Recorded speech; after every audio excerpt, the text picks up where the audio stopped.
You know how we see these stories in the Bible, and they're great, but we often don't see how they really relate to us. And this is one of those stories, but more and more recently, it's really hit me why this story should be so important to you and I. And that story is Peter walking on the water.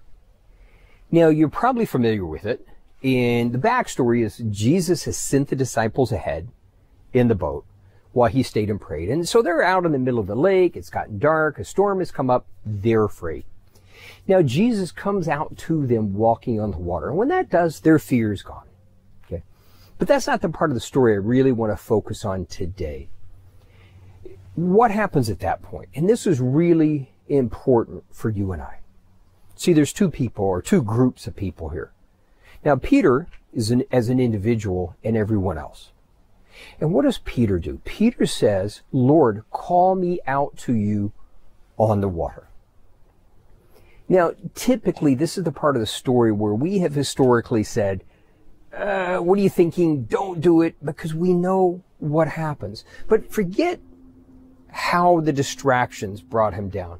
Think of the boldness and the step of faith that he took. See, in my mind, that boat represents our comfort zone.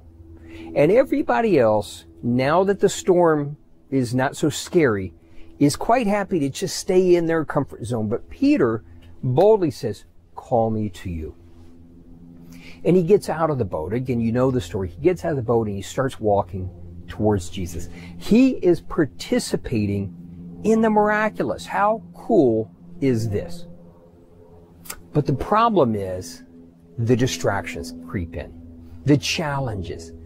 See, he sees the wind and the waves, and those distractions bring in fear. And that fear causes him to begin to sink. Now, again, you're participating in the miraculous. You're walking on the water. And this is harder. I get it. I can say this, and it sounds easy, but it's so hard. When you're walking on the water and you see the wind and the waves, it's so hard to ignore them. But we need to. How much harder is it for the Lord? He's already got you walking on water. How much harder is it for him to deal with the wind and the waves? It's no bigger miracle. He's already doing the miraculous. We're walking on the water and we let those things distract us. And so here's the reality. Don't. But and when it happens, because it will, here's the thing, nobody did it perfect but Jesus. We are going to begin to sink once in a while because we got our focus off of Jesus and onto the challenges. And so there are moments we will begin to sink because we're not perfect. And Jesus doesn't rebuke him for trying. Jesus doesn't rebuke him for coming out. What does he say? He says, where was your faith? In other words, where was your trust in me? Come on. So again, I said this is a story that really should relate to us. See, all of us should be continually getting out of the boat and walking on the water. Now, I'm not talking about just kind of blindly jumping out. Peter said, Lord, call me. So, yeah, Peter was the initiator, but he sought the Lord before he did it. So whether you're climbing out of the boat, coming to the Lord, whether it's a new job, a new business, I have a friend in the Netherlands, a pastor named Jacob, who's recently retired. That's coming out of his comfort zone. There's always a little bit of an element of fear out there, right? Whatever we're doing that's new.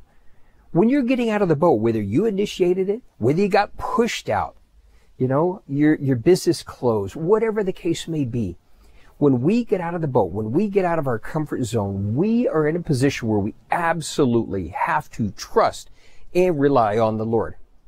Trust me, been there.